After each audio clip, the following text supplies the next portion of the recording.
ఖమ్మం జిల్లా వైరా నియోజకవర్గ కేంద్రంలో చలో హైదరాబాద్ గిరిజన సంక్షేమ భవన్ గిరిజన సంఘాల జేఏసీ ముట్టడి పిలుపు మేరకు ధర్నాను విజయవంతం చేసేందుకు హైదరాబాద్ వెళ్తున్న తెలంగాణ గిరిజన సంఘం జిల్లా ప్రధాన కార్యదర్శి సిపిఎం వైరా డివిజన్ కార్యదర్శి భూక్య వీరభద్రంను పోలీసులు గృహ నిర్బంధం చేసి అరెస్ట్ చేశారు.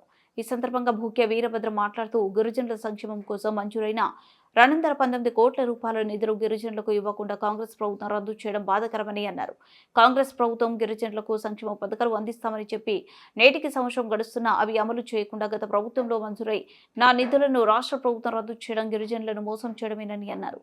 రద్దు చేసిన నిధులను వెంటనే విడుదల చేసి టైకార్ ద్వారా గిరిజనులకు సంక్షేమ పథకాలు అందించాలని కోరారు.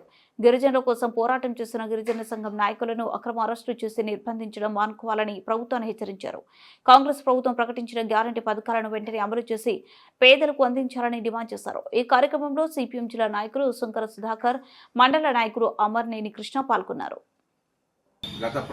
గత 3 సంవత్సరాల కాలం మంజూరైనటువంటి ట్రైకార్ రుణాలను విడుదల చేయాలని 219 కోట్లు విడుదల చేసి 30,000 మంది లబ్ధిదారులకు ఇవ్వాలని ఇవాళ గిరిజన జేఏసీ పిలుపులో భాగంగా చలో హైదరాబాద్ కార్యక్రమానికి మేము వెళ్తూ ఉండగా వైరా పోలీసులు రాత్రి నుంచే గృహ నిర్బంధం చేసి చలో హైదరాబాద్ వెళ్లకుండా అడ్డుకునేటువంటి ప్రయత్నం కొనసాగుతుంది. ఇప్పుడు నేను ఉండేటువంటి ఇంటి దగ్గరే ఇవాళ ఉదయం నుంచి అంటే తెల్లారుజాము నుంచే పోలీసులు ఈ పోకుండా అడ్డుకునేటువంటి ప్రయత్నం. దీన్ని తెలంగాణ గిరిజన సంఘంగా తీవ్రంగా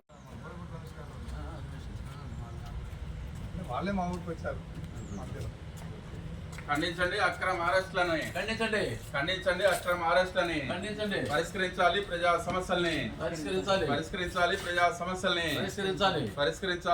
సమస్యల్ని రాష్ట్ర ప్రభుత్వ నిర్బంధ కాండను ఖండించండి. రాష్ట్ర ప్రభుత్వం నిర్బంధ కాండను నశించాలి.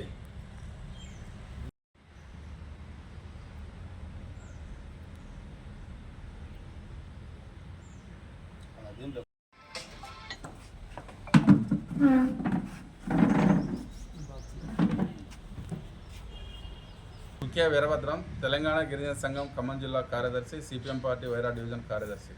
ఈరోజు గిరిజన సంఘాల జేఏసీ ఆధ్వర్యంలో తెలంగాణ రాష్ట్ర ప్రభుత్వం కాంగ్రెస్ అధికారం వచ్చిన తర్వాత గత ప్రభుత్వంలో మంజూరైనటువంటి ట్రైకార్ రుణాలు 30,000 మంది సంబంధించినటువంటి 219 కోట్ల రూపాయలని ప్రభుత్వం రద్దు చేసింది. ఇది చాలా అన్యాయం అని ఇవాళ గిరిజన సంఘం తీవ్రంగా ఖండించింది. అనేకసార్లు సమావేశాలు పెట్టి రాష్ట్ర ప్రభుత్వం దృష్టికి తీసుకెళ్లి మీరు ఇట్లా రద్దు చేయడం భావ్యం కాదు, ఎంపికైనటువంటి లబ్ధిదారులకి 30,000 మందికి 219 కోట్ల రూపాయలు వాళ్ళ చెక్కులు రెడీ అయినటువంటి వాటిని ఇచ్చేయమని మేము చెప్పినందుకు ప్రభుత్వం సస్యమీర అంటే ఈరోజు గిరిజన జేఏసీ ఆధ్వర్యంలో చలో గిరిజన సంక్షేమ భవన్ హైదరాబాద్ ముట్టడి కార్యక్రమం పిలుపునిచ్చాం. వందలాది మంది ఇప్పటికే చేరుకున్నారు. అయినా ఈ రోజు వైరాలో నన్ను ఉదయం తెల్లారుజాము నుండి గృహ నిర్బంధం చేసి ఇప్పుడు పోలీస్ స్టేషన్ తీసుకొచ్చి వాళ్ళ కేసులు పెట్టి అక్రమంగా అరెస్ట్ చేయడాన్ని తెలంగాణ గిరిజన సంఘం తీవ్రంగా ఖండిస్తూ ఉంది.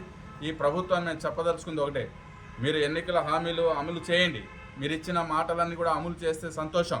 కానీ అడుగడుగున మేము అడిగినందుకు ఇవ్వాలి మీరు చేస్తున్నది అన్యాయాన్ని ప్రశ్నించినందుకు ఇవాళ అరెస్టులు చేసి నిర్బంధించడాన్ని తీవ్రంగా వ్యతిరేకిస్తాం. తెలంగాణ సమాజం తెలంగాణ మట్టికి ఇవాళ ప్రశ్నించే గుణం ఉంది, పోరాడే తత్వం ఉంది.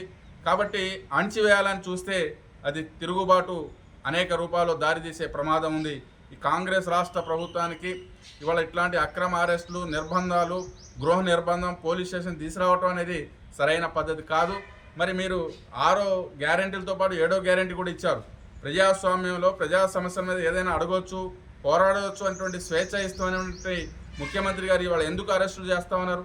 పోలీస్ స్టేషన్ దాకా ఎందుకు తీసుకొస్తున్నారు? గృహ నిర్బంధాలు ఎందుకు చేస్తున్నారు? అంటే మీ చేస్తున్నటువంటి పరిపాలన విధానం ఎటుపోతా ఉంది?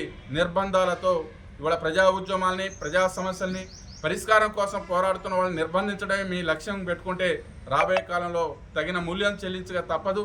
అందుకోసం ఇప్పటికే రాష్ట్ర వ్యాప్తంగా అరెస్ట్ చేసినటువంటి గిరిజన సంఘం కార్యకర్తలను వెంటనే విడుదల చేయాలని డిమాండ్ చేస్తాం.